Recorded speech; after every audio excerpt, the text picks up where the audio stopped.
Hello everyone. आज हम लोग basic concept of macro economics पढ़ने वाले हैं। इस चैप्टर में आप कुछ कॉन्सेप्ट्स पढ़ोगे जिसका इम्पोर्टेंस जो है वो नेशनल इनकम से रिलेटेड है। ठीक है, तो नेशनल इनकम चैप्टर के लिए हमें ये सभी कुछ बेसिस पढ़ने जरूरी है। स्टार्ट करते हैं।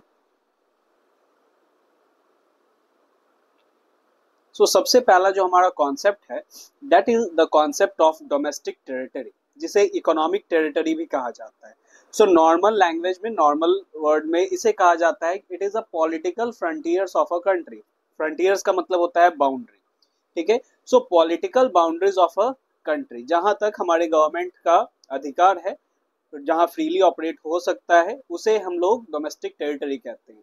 यूनाइटेड नेशन ने इसे ऐसे डिफाइन किया है, domestic territory is the geographical territory administered by a government within which person, goods and capital circulate freely। जहां तक, जिस एरिया तक हमारे लोग, गुड्स और कैपिटल सर्कुलेट कर सकते हैं फ्रीली, है ना, जो एडमिनिस्टर हो रहा है किसके अंडर, गवर्नमेंट के अंडर, एक पर्टिकुलर कंट्री के गवर्नमेंट के अंडर, है ना, उसे डोमेस्टिक टेरिटरी कहते हैं। इसके अलावा और इसमें क्या क्या चीजें आती हैं। यहाँ आप देखो, in addition to political frontier, domestic territory also include ship and aircraft owned and operated by normal resident between two or more countries. ठीक है, यहाँ पे क्या बोला गया, ship and aircraft owned and operated by normal resident between to countries. जैसे air India, ये own किया जा रहा है नॉर्मल रेसिडेंट, हमारे कंट्री के नॉर्मल रेसिडेंट। तो नॉर्मल रेसिडेंट का सिंपल अभी मतलब समझ लेना है कि जो हमारे कंट्री में रिसाइड करता है। ठीक है, एयर इंडिया इंडिया का है, लेकिन वो अभी किसके किसके बीच में चल रहा है, ऑपरेट हो रहा है, रसिया और जापान के बीच में ये चल रहा है। ठीक है, रसिया और जापान के बीच में चलने के बावजूद भी एयर इंडिया किसका डोमेस्टिक टेरिटरी है। Air India will come under domestic territory of India. उसी तरह से शिप भी हो जाते हैं, शिप या एयरक्राफ्ट ओन्ड एंड ऑपरेटेड। ठीक है, ये ध्यान रखना है, owned and operated by normal resident. किसी भी कंट्री के बीच में वो चले, लेकिन जहां का नॉर्मल रेसिडेंट, मतलब जो उसका जो ओनर है या ऑपरेट जो कर रहा है वो नॉर्मल रेसिडेंट अगर हमारे कंट्री का है तो हमारे डोमेस्टिक टेरिटरी में आएगा। आगे देखते हैं, सेकेंड इसमें पॉइंट है कि fishing vessels, oil and natural gas rigs and floating platform. अब ये फिशिंग वेसल्स क्या होता है, तो आप ये देख सकते हो इस तरह का ये फिशिंग वेसल्स होता है, बड़े बड़े मशीन्स होते हैं जिससे मछली वगैरह पकड़ा जाता है समुद्र में। ठीक है, दूसरा है oil and natural gas rig. तो ये ऑयल या नेचुरल गैस रिग्स आप देख सकते हो यहाँ पे। यहाँ से क्या होता है, नेचुरल गैस एक्सट्रैक्ट किया जाता है। ये कहाँ पे होगा, तो ये भी ओशियन में ही होता है। फिर उसके बाद एंड फ्लोटिंग प्लेटफॉर्म। तो फ्लोटिंग प्लेटफॉर्म कुछ इस तरह का होता है, अलग अलग वो प्लेटफॉर्म्स होते हैं जो ऑपरेट किए जाते हैं। Platforms operated by resident of a country, इसमें भी मेन चीज क्या आ गया, resident of a country in the international water where they have exclusive right of operation. तो हर एक कंट्री का ये इंटरनेशनल वाटर्स जो है, जैसे ये जो समुद्र होता है उसे इंटरनेशनल वाटर्स कहते हैं। इंटरनेशनल वाटर्स में जहां तक हमारा एक्सक्लूसिव राइट है, तो आप यहाँ पे देख सकते हो एक पिक्चर में कि यहाँ पे कुछ आपको जो रेड जो दिख रहा है ना, वो सब क्या है कि वो इंडिया का एक्सक्लूसिव राइट उसे मिले हुए हैं कि यहाँ तक वो ऑपरेट कर सकता है। तो ये जहां तक एक्सक्लूसिव राइट मिले हुए हैं उसके अंडर जो भी फिशिंग वेसल्स आएंगे, ऑयल्स या नेचुरल गैस रिग्स आएगा या फ्लोटिंग प्लेटफॉर्म्स होगा, वो भी operated by resident of a country, वो इंडिया के डोमेस्टिक टेरिटरी में लाई करेगा। ठीक है, आगे बढ़ते हैं। Embassies, consulates and military establishment. Embassies, consulate and military establishment of a country located abroad. ये भी डोमेस्टिक टेरिटरी में, हमारे डोमेस्टिक टेरिटरी में आएगा। एम्बेसीज किसे कहते हैं, एम्बेसीज देखो, ये है एम्बेसी, इंडिया का एम्बेसी यूएस में है। तो एम्बेसी कहते हैं किसे है, एम्बेसी बेसिकली क्या हो जाता है, एक तरह का काइंड ऑफ ये ऑफिस है ना, जो क्या होता है फॉरेन कंट्रीज में, हमारे कंट्री का अगर बात करें तो हमारे कंट्री का फॉरेन कंट्रीज में ये इस्टेब्लिश किया जाता है। किस वजह से, तो वहाँ जो हमारे लोग हैं, है ना, इंडियंस जो रह रहे हैं, तो उन्हें अगर किसी भी मान लेते हैं कि अगर रीजन के अकॉर्डिंग अगर कोई प्रॉब्लम आ रहा है, उनके पासपोर्ट से रिलेटेड कोई प्रॉब्लम आ रहा है या किसी और चीज से, कंट्री से रिलेटेड कुछ प्रॉब्लम आ रहा है, वो एम्बेसीज उसे सॉल्व करता है। नेक्स्ट है कॉन्सुलेट। तो कॉन्सुलेट्स, जैसे यहाँ पे ये एग्जांपल दे रखा है कॉन्सुलेट, इंडिया का कॉन्सुलेट, ये दुबई का पिक्चर है। ठीक है, दुबई में ये इंडिया का कॉन्सुलेट है। सो ये कॉन्सुलेट क्या हो जाता है, कॉन्सुलेट एक तरह का ऑफिस होता है, ठीक है, जो हमारे कंट्री का है लेकिन वो दूसरे कंट्री में सिचुएटेड है। ये किस लिए होता है, तो दूसरे कंट्री से अच्छा रिलेशन बना के रखने में, या कोई भी तरह का पॉलिटिकल अगर इंटरफेयर होता है ना, कोई पॉलिटिकल अफेयर्स होते हैं तो उसको सॉर्ट आउट करने के लिए कॉन्सुलेट्स वगैरह होते हैं। उसी तरह से मिलिट्री स्टैब्लिशमेंट भी हमारे कंट्री का दूसरे कंट्रीज में होता है, जैसे military bases outside India, India का ही मिलिट्री बेस है लेकिन बाहर में। तो आप यहाँ पे कुछ पिक्चर्स, ये पिक्चर्स में आप ये लोकेशन देख सकते हो कि इंडिया के बाहर भी कुछ हमारे मिलिट्री बेसेस हैं। ये किस लिए इस्टेब्लिश किया जाता है, सो ये हमारा अब जैसे आर्म्स एंड एम्यूनिशंस परचेज करने हैं, है ना, या हमें ऑपरेट करना है, इंटरनेशनल ट्रीटी हमें ये करना है, और दूसरे कंट्री को साथ ही साथ हम लोग हेल्प भी कर रहे हैं, तो ये मिलिट्री बेसेस इसके वजह से इस्टेब्लिश किए जाते हैं। तो ये अगर अब्रोड में भी लोकेटेड है तो वो हमारे ही डोमेस्टिक टेरिटरी में आएगा। जैसे ये एम्बेसी कहाँ था, तो ये एम्बेसी यूएस में है। सो यूएस में होने के बावजूद भी ये एम्बेसी हमारे डोमेस्टिक टेरिटरी में आएगा। उसी तरह से कॉन्सुलेट, ये कॉन्सुलेट जो दुबई में है ये हमारे डोमेस्टिक टेरिटरी में आएगा, दुबई में होने के बावजूद भी ये हमारे डोमेस्टिक टेरिटरी में आएगा। उसी तरह से यहाँ पे कुछ ये मिलिट्री बेसेस जो है इंडिया के बाहर, है ना, इंडिया के बाहर भी है, तो वो भी हमारे ही डोमेस्टिक टेरिटरी में आएंगे। अच्छा, क्या क्या नहीं आएगा डोमेस्टिक टेरिटरी में, so embassies, consulates and military establishment of foreign country. हमारे कंट्री में अगर कोई और कंट्री का एम्बेसी है, कॉन्सुलेट्स है या मिलिट्री एस्टेब्लिशमेंट है, सो वो हमारे कंट्री में होने के बावजूद भी डोमेस्टिक टेरिटरी में नहीं आएगा। ठीक है, जैसे रशियन एम्बेसी इन इंडिया, ठीक है, US consulate in India. So अगर यहाँ पे रशियन एम्बेसी है, सो वो एम्बेसी हमारे कंट्री में होने के बावजूद भी हमारे डोमेस्टिक टेरिटरी का पार्ट नहीं होगा। दूसरा चीज है international organisations like UNO, WHO etcetera located within the geographical boundary of a country. So हमारे कंट्री में कुछ अगर जैसे ये इंटरनेशनल ऑर्गेनाइजेशंस हैं, यूएनओ, डब्ल्यूएचओ, सो ये हमारे कंट्री में होने के बावजूद भी हमारे डोमेस्टिक टेरिटरी का पार्ट नहीं होगा। ओके, आगे बढ़ते हैं, ये डोमेस्टिक टेरिटरी का हो गया। अब कुछ इसके लिए आप चेक कर लो अपने आप को कि आपका नॉलेज सही है या नहीं। So which of the following are covered under domestic territory of India. So ये क्वेश्चन में थोड़ा सा यहाँ पे गड़बड़ है, मिसप्रिंट हो गया है, ये माइक्रोसॉफ्ट ऑफिस इन तक गड़बड़ है। सो office of Reliance industries in New York, New York में रिलायंस का ऑफिस है। सो क्या ये हमारे डोमेस्टिक टेरिटरी में आएगा? सो देखो, कंपनी का बात हमने नहीं किया, अभी जितना भी पॉइंट्स हमने पढ़ा उसमें कंपनीज नहीं था। सो कंपनी जो जहां पे है उसके डोमेस्टिक टेरिटरी में आएगा, इससे हमें मतलब नहीं है कि किस कंट्री का है। ठीक है, तो रिलायंस का ऑफिस भले ही न्यूयॉर्क में है तो वो न्यूयॉर्क के डोमेस्टिक टेरिटरी में आएगा, इंडिया के डोमेस्टिक टेरिटरी में नहीं आएगा। Indian embassy in Japan, Japan में इंडिया का एम्बेसी है तो ये आएगा हमारे डोमेस्टिक टेरिटरी में। Branch of state bank of India in China, state bank of India का जो ब्रांच है वो चाइना में है। सो बैंक का भी बात हमने नहीं किया था, सो ये भी क्या होगा, ये चाइना के डोमेस्टिक टेरिटरी में आएगा, हमारे डोमेस्टिक टेरिटरी में नहीं आएगा। Next, Russian embassy in India, India में होने के बावजूद भी ये रशियन एम्बेसी हमारे डोमेस्टिक टेरिटरी का पार्ट नहीं है। इंडियन एम्बेसी इन दुबई, सो ये हमारे डोमेस्टिक टेरिटरी में आएगा, ये हमारा ही एम्बेसी है लेकिन दूसरे कंट्री में है तो हमारे डोमेस्टिक टेरिटरी का पार्ट होगा। ठीक है, सो आगे हम लोग बढ़ते हैं। अब नॉर्मल रेसिडेंट, हमारा नेक्स्ट टॉपिक है normal resident. Now normal resident आखिर किसे कहते हैं? So normal resident of a country refers to an individual or an institution who ordinarily reside in a country for more than 1 year and whose center of economic interest also lies in that country. So इसके लिए दो condition रखे गए। सबसे पहला कि कोई भी वो इंडिविजुअल हो या कोई इंस्टीट्यूशन हो वो हमारे कंट्री में रह रहा हो, एक कंट्री में रह रहा हो या लोकेटेड हो। तो इंस्टीट्यूशन होगा तो लोकेटेड होगा, तो इंडिविजुअल होगा तो रह रहा होगा। तो कब तक? फॉर मोर देन 1 ईयर, एक साल से ज्यादा अगर रह रहा है, और साथ ही साथ whose center of economic interest also lies in that country. Center of economic interest का मतलब क्या है? The resident live or located within domestic territory. दूसरा है resident carries out basic economic activities of earning, spending and accumulation from that location. So अब जैसे मान लेते हैं अगर यहाँ पे क्या हो रहा है कि एक पर्सन है, जैसे अपना ही अगर मैं एग्जांपल ले लेता हूँ, तो मैं यहीं पे रह रहा हूँ, ठीक है, सो रेसिडेंट लीव और लोकेटेड इन डोमेस्टिक टेरिटरी, तो मैं इंडिया में रह रहा हूँ। दूसरा चीज है कि मेरा जो भी इकोनॉमिक एक्टिविटीज है, जैसे अर्निंग है, स्पेंडिंग है या एक्यूमुलेशन, मैं कुछ सेव भी कर रहा हूँ, तो ये इंडिया में ही हो रहा है। So I am normal resident of this country. Okay, so normal residents में कौन कौन नहीं इंक्लूड होंगे ये देख लेते हैं। सो यहाँ देखो, foreign tourist and visitors who visit a country for recreation, holidays, medical treatment, study, sports, conferences, etc. So कोई फॉरेन टूरिस्ट है या विजिटर्स है, वो दूसरे कंट्री का है, इंडिया में आ रहा है रिक्रिएशन या हॉलीडेज के लिए या कोई मेडिकल ट्रीटमेंट करवाने के लिए या पढ़ने के लिए या स्पोर्ट्स के लिए। जैसे आप आईपीएल में देख सकते हो कि बाहर के कंट्री से जो प्लेयर्स होते हैं वो आते हैं। सो वो सभी हमारे नॉर्मल रेसिडेंट, इंडिया के नॉर्मल रेसिडेंट्स नहीं कहलाएंगे।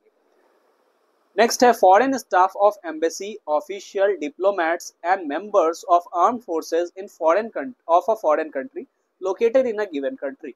सो अगर हमारे कंट्री में कोई फॉरेन स्टाफ है, एम्बेसीज का फॉरेन स्टाफ है या ऑफिशियल है या डिप्लोमेट्स है या मेंबर है आर्म फोर्सेज का, है ना, सो वो यहाँ का नॉर्मल रेसिडेंट नहीं कहलाएगा। वो जिस कंट्री का है उसी कंट्री का नॉर्मल रेसिडेंट कहलाएगा। नेक्स्ट है इंटरनेशनल ऑर्गेनाइजेशन, जैसे इंटरनेशनल ऑर्गेनाइजेशन है UNO, WHO, are not considered as normal resident of a country in which they operate. तो जिस कंट्री में ऑपरेट कर रहे हैं उसके नॉर्मल रेसिडेंट वो नहीं कहलाते हैं। नेक्स्ट है employees of international organisation are considered as normal resident of a country to which they belong and not the international area. So यहाँ पे क्या हो गया, इंटरनेशनल ऑर्गेनाइजेशन के जो भी एम्प्लॉइज हैं वो उस कंट्री के नॉर्मल रेसिडेंट कहलाएंगे जहां वो बिलोंग करते हैं। जैसे मान लेते हैं कि अगर इंडिया में रशियन एम्बेसी है, अब रशियन एम्बेसी जो हो गया उसमें जो एम्प्लॉइज है, ठीक है, उसमें जो एम्प्लॉइज है वो रसिया का है। सो वो रसिया का एम्प्लॉय जो है वो रसिया का नॉर्मल रेसिडेंट होगा, ना कि इंडिया का। However, if the employees are working for more than 1 year in such international institution, then they become the normal resident of a country in which such institutions are located. It means if American is working in UNO office of India for more than 1 year, then he will be treated as normal resident of a India. ठीक है, सो अब यहाँ पे बोला गया कि अगर कोई एम्प्लॉइज भी है, अगर वो इंडिया में लोकेटेड है, अगर 1 साल से ज्यादा अगर इंडिया में रह जाता है, देन वो नॉर्मल रेसिडेंट इंडिया का ही कहलाएगा। ठीक है, नेक्स्ट है crew member of foreign vessel, commercial travelers and seasonal worker provided their stay is less than 1 year. So अगर कोई क्रू मेंबर है फॉरेन वेसल का, कोई कॉमर्शियल ट्रैवलर है ना, सीजनल वर्कर है जो कंट्री में आते जाते रहता है, लेकिन अगर 1 साल से अगर कम अगर वो रहा इंडिया में, सो वो इंडिया का नॉर्मल रेसिडेंट नहीं कहलाएगा। नेक्स्ट है border worker who live near the international border and cross the border on regular basis to work in other country. For example Nepal से लोग इंडिया आते हैं, वो काम के पर्पज से सुबह जैसे वो आते हैं शाम में अपने चले जाते हैं। सो वो उस कंट्री के नॉर्मल रेसिडेंट कहलाएंगे जिस कंट्री से वो बिलोंग करते हैं, है ना, जिस कंट्री में वो रह रहे हैं, ना कि जहां वो काम कर रहे हैं, है ना। चलो आगे हम लोग देखते हैं। आगे नेक्स्ट कॉन्सेप्ट है हमारा सिटीजनशिप का। सो सिटीजनशिप क्या है? So citizenship is a legal concept. ये लीगल कॉन्सेप्ट है जिसमें क्या होता है कि based on a place of birth of a person और some legal provision allowing a person to become a citizen. इसमें 2 चीजें आ जाएंगी, है ना। It means Indian citizen can arise in 2 ways. 2 तरीके से इंडियन सिटीजन अराइज हो सकता है, यानी सिटीजनशिप 2 तरीके से मिल सकता है। सबसे पहला, when a person is born in India he acquires automatic citizenship of India.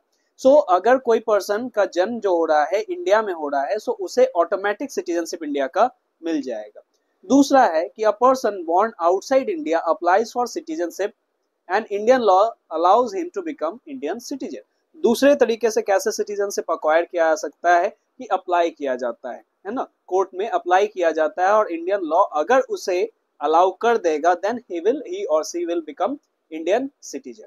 ठीक है, सो अब जैसे एग्जांपल्स के तौर पे आप देख सकते हो कि जैसे एक बहुत फेमस सिंगर है अदनान सामी, ठीक है, ही बिलोंग्स फ्रॉम पाकिस्तान।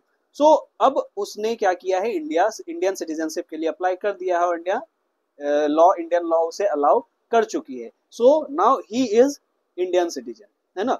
सो उसी तरह से बहुत सारे लोग हैं जो अब जैसे दूसरे कंट्री में अगर चले जाते हैं, दूसरे कंट्री का सिटीजनशिप ले लेते हैं, तो यहाँ का सिटीजनशिप कैंसिल हो जाता है। ठीक है, जैसे अक्षय कुमार के बारे में भी बात है कि वो उनके पास कैनेडियन सिटीजनशिप है, इंडिया का सिटीजनशिप, तो दूसरे कंट्री का अगर आप सिटीजनशिप लेते हो तो एक कंट्री का सिटीजनशिप आपका फिर रद्द हो जाता है। फिर आगे अगर हम लोग देखें, नेक्स्ट है रेसिडेंटशिप। ठीक है, रेसिडेंटशिप इकोनॉमिक कॉन्सेप्ट है, यानी ये पैसों से रिलेटेड है। सो इसमें क्या है, an individual is a normal resident of a country if he ordinarily reside in a country for a period more than 1 year and his centre of economic interest also lies in that country. So residentship कैसे मिलता है, तो उस person को 1 साल से ज्यादा उस कंट्री में रहना होगा, और दूसरा उसका जो इकोनॉमिक इंटरेस्ट है वो भी इंडिया में ही हो, उसी कंट्री में हो। जैसे यहाँ पे इकोनॉमिक इंटरेस्ट का मतलब क्या हो गया कि वो अर्न यही कर रहा है, स्पेंड यही कर रहा है, एक्यूमुलेट यही कर रहा है। ठीक है, एक बात और यहाँ पे कि a Japanese living in India for more than 1 year is a normal resident of India, however he is not a citizen और national of India as he does not hold citizenship of India. It means a person can be a citizen of one country and at the same time a resident of another country. So एक time में एक person एक country का citizen हो सकता है और दूसरे कंट्री का रेसिडेंट भी हो सकता है। जैसे यहाँ जापानीज का आपने एग्जांपल देखा कि जापानीज 1 साल से ज्यादा इंडिया में रह गया तो उसको इंडिया का रेसिडेंटशिप मिल गया, लेकिन सिटीजनशिप उसके पास उसी कंट्री का है जिससे वो बिलोंग करता है, इंडिया का नहीं। नेक्स्ट है importance of concept of domestic territory and normal resident. So domestic territory और नॉर्मल रेसिडेंट अभी आपने देखा, सो इसका क्या इंपॉर्टेंस है आगे। So the concept of domestic territory helps to estimate domestic product. So domestic territory हमारा आगे में डोमेस्टिक प्रोडक्ट को कैलकुलेट करने में, एस्टिमेट करने में ये मदद करता है। डोमेस्टिक प्रोडक्ट किसे कहते हैं, domestic product include goods produced bye production unit located in economic territory irrespective of the fact whether carried out by resident or non-resident। तो डोमेस्टिक प्रोडक्ट यहाँ पे क्या हो गया, ये मनी वैल्यू है, मॉनेटरी वैल्यू है डोमेस्टिक प्रोडक्ट का, इसको डोमेस्टिक इनकम कहते हैं। और डोमेस्टिक प्रोडक्ट यहाँ पे क्या हो गया कि goods produced by production unit. So अगर हमारे डोमेस्टिक टेरिटरी में अगर जो भी प्रोडक्ट्स प्रोड्यूस हो रहा है इररिस्पेक्टिव कि उसे रेसिडेंट ने बनाया है या नॉन रेसिडेंट ने बनाया है, सो वो सभी प्रोडक्ट का जो वैल्यू है वो हो जाता है डोमेस्टिक प्रोडक्ट, और डोमेस्टिक प्रोडक्ट का जो मनी वैल्यू होगा वही हो जाता है डोमेस्टिक इनकम। सो डोमेस्टिक यहाँ पे टेरिटरी जो है हमारा डोमेस्टिक इनकम या डोमेस्टिक प्रोडक्ट को एस्टिमेट करने में मदद करता है। वहीं पे नॉर्मल रेसिडेंट का जो कॉन्सेप्ट है वो नेशनल प्रोडक्ट या नेशनल इनकम को एस्टिमेट करने में हेल्प करता है।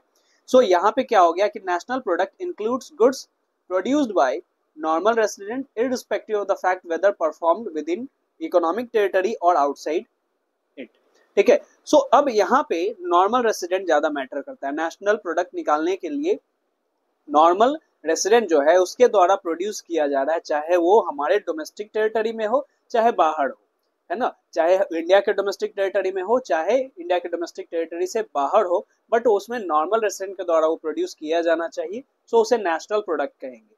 और नेशनल प्रोडक्ट का जो मनी वैल्यू होगा या मॉनेटरी वैल्यू होगा उसी को नेशनल इनकम कहते हैं।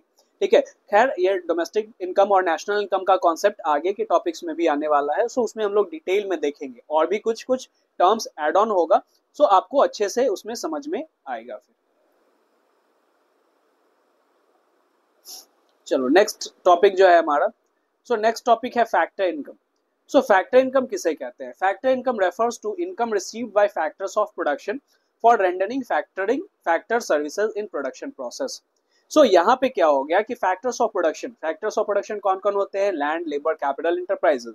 ठीक है, सो इनके द्वारा जो भी सर्विस प्रोवाइड किया जा रहा है, सो उसके बदले में जो इन्हें इनकम मिलता है वो हो गया फैक्टर इनकम। यानी कि कोई भी सर्विस हम प्रोवाइड कर रहे हैं, सर्विस प्रोवाइड करने के बदले में जो इनकम जनरेट होता है उसे फैक्टर इनकम कहते हैं।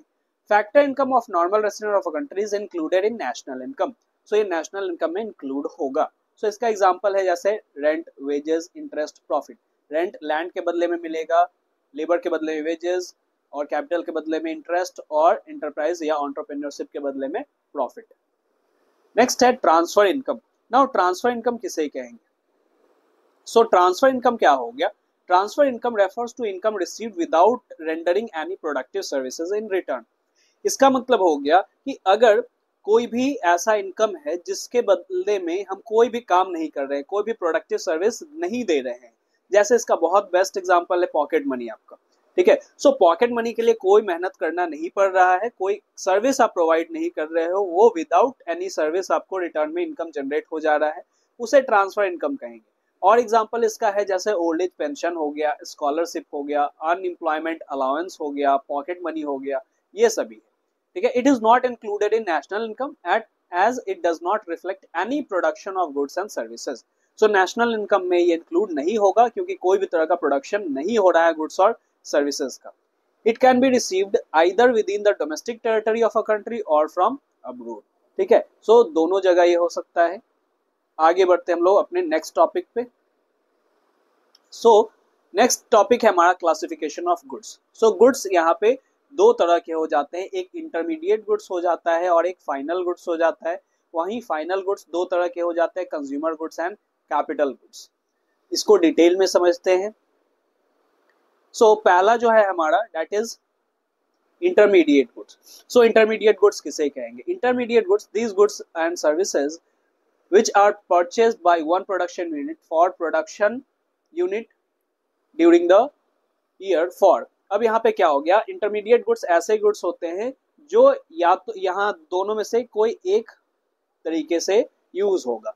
सो further processing during the year, जैसे रॉ मटेरियल्स हो गए, जैसे sugar used for making sweets by sweet shop, यहाँ पे बाय स्वीट शॉप भी आगे आप मेंशन कर देना। तो स्वीट शॉप के द्वारा सुगर परचेज किया गया यहाँ पे स्वीट्स बनाने के लिए, ठीक है। सो यहाँ पे वो क्या हो जाएगा, शुगर क्या हो जाएगा, इंटरमीडिएट गुड्स हो जाएगा, ठीक है। यानी कि सबसे पहला क्या होना चाहिए, further processing during the year या फिर रीसेल ड्यूरिंग द ईयर, ठीक है, resale during the year. So intermediate goods ऐसे गुड्स हो जाते हैं या तो वो आगे के फर्दर प्रोडक्शन में उसका इस्तेमाल होना है या तो उसे सेल करने के लिए, रीसेल करने के लिए क्या किया गया है, परचेज किया गया है, ठीक है। जैसे शुगर परचेज बाय ग्रोसर, है ना।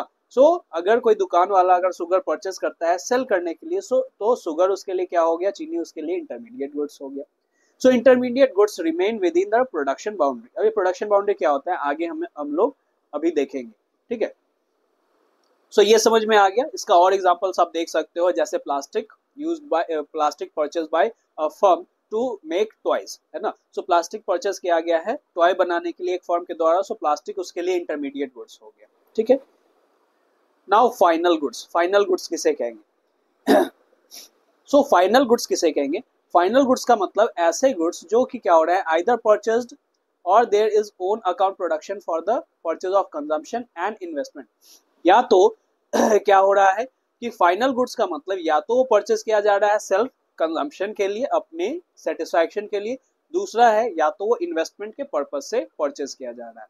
फॉर एग्जांपल कि अगर यहाँ पे आप फ्रिज खरीदते हो, ठीक है, अगर आप फ्रिज खरीद रहे हो तो फ्रिज खरीद रहे हो अपने सेल्फ कंजम्पशन के लिए, सो ये आपके लिए फाइनल गुड्स हो गया, ठीक है। और दूसरा है कि अगर कोई बिजनेस है वो अगर फ्रिज खरीद रहा है, जैसे मान लेते हैं एक ग्रोसरी शॉप है, उसने फ्रिज खरीदा अपने बिजनेस को एक्सपैंड करने के लिए, ठीक है, अपने बिजनेस को एक्सपैंड करने के लिए उसने फ्रिज खरीदा है कि हमारा अगर फ्रिज रहेगा तो इसमें मिल्क वगैरह हम सेल कर सकते हैं, कोल्ड ड्रिंक सेल कर सकते हैं। सो इन्वेस्टमेंट पर्पस के लिए उसने परचेज किया, सेल करने के लिए नहीं। सेल करने के लिए जहां होगा वो इंटरमीडिएट हो जाएगा, ठीक है। जैसे अगर कोई बिजनेस है वो क्या करता है, जैसे आप यहाँ पे रिलायंस ट्रेंड्स का बात अगर कर सकते हो या रिलायंस डिजिटल का बात कर सकते हो। सो रिलायंस डिजिटल अगर क्या कर रहा है, फ्रिज परचेज कर रहा है, ठीक है, वो रीसेल करने के लिए परचेज कर रहा है, सो फ्रिज उसके लिए क्या हो जाएगा, इंटरमीडिएट गुड्स हो जाएगा, ठीक है। और अगर हाउस होल्ड अगर परचेज कर रहा है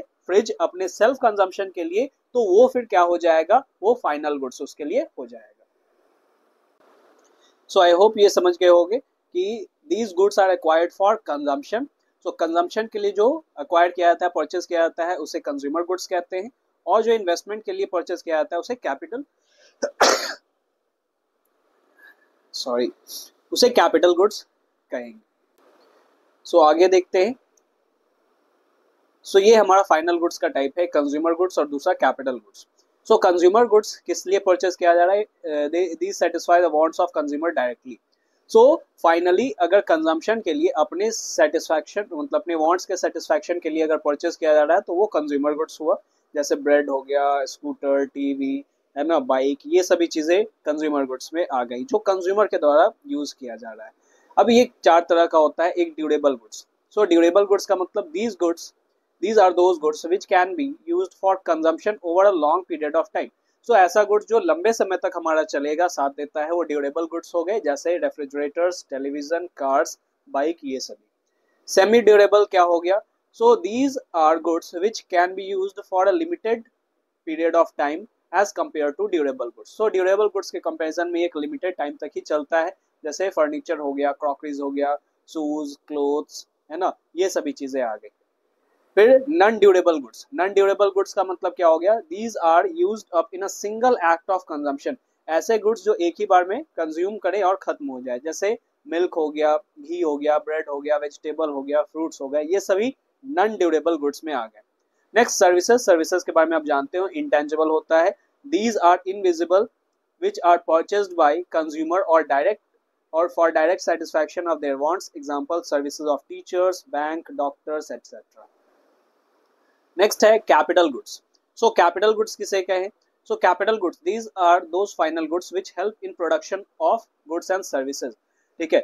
Further capital formation. They have derived demand and their demand is derived from the demand of other goods which they help to produce. So capital goods ऐसे गुड्स हो गए जो दूसरे गुड्स के प्रोडक्शन में मदद करते हैं, जैसे एग्जांपल में मशीन ले सकते हो आप, टूल्स एंड मशीनरीज हो गया।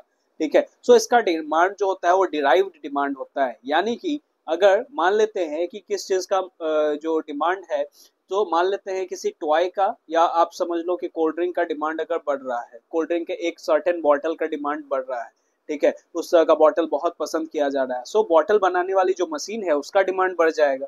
सो ऐसे डिमांड को डिराइव डिमांड कहते हैं। ठीक है। नेक्स्ट इसमें और क्या बोला जा रहा है कि national income includes only final goods, क्योंकि इंटरमीडिएट गुड्स अभी फर्दर प्रोडक्शन उसका होना बाकी है। ठीक है। सो फर्दर प्रोडक्शन या रीसेल में उसका यूज हो रहा है, तो फाइनल गुड्स को ही सिर्फ नेशनल इनकम इंक्लूड किया जाता है, क्योंकि फाइनल गुड्स में ऑटोमेटिक इंटरमीडिएट गुड्स इंक्लूड हो जाएंगे। नेक्स्ट है goods used up in the same year are intermediate goods. एक ही साल में अगर गुड्स इस्तेमाल हो जा रहा है तो वो इंटरमीडिएट गुड्स होगा। If intermediate goods remain for more than 1 year then they are treated as final good. एक साल से ज्यादा अगर कोई इंटरमीडिएट गुड्स रह जाता है तो उसे फाइनल गुड्स बोला जाता है। नेक्स्ट है ये जो मैंने एक टॉपिक आया था प्रोडक्शन बाउंड्री, तो काफी आसान है production boundary. So production boundary is a line around the productive sector. As long as good remain in the production boundary they are intermediate goods, and when a good come out of this boundary it becomes final goods। जैसे example के तौर पे आप देखो कि farmer ए एक person है, cotton produce किया उसने 5000 में और सेल कर दिया है बी को। सो बी अब उसे थ्रेड बना रहा है और वो 6000 में सी को सेल कर दिया। फिर सी उसे क्लोथ बना रहा है और 7500 में अब वो कंज्यूमर्स को सेल करेगा। सो जब तक ये क्या हो रहा है कि फर्दर प्रोडक्शन इसमें हो रहा है ना, और फर्म के पास है, सो ये प्रोडक्शन बाउंड्री कहलाता है। और जब तक प्रोडक्शन बाउंड्री में गुड्स रहेंगे उसे इंटरमीडिएट गुड्स कहा जाएगा, और जैसे ही वो प्रोडक्शन बाउंड्री से बाहर आएगा कंज्यूमर्स के लिए, सो वो फाइनल गुड्स बन जाएगा। ठीक है।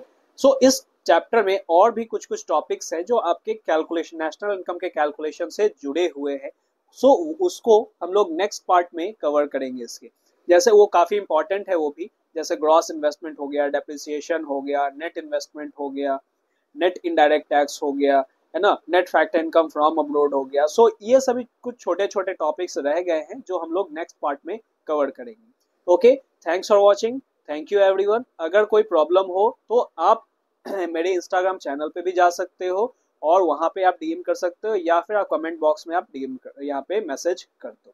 ठीक है। Okay, thanks for watching, thank you everyone.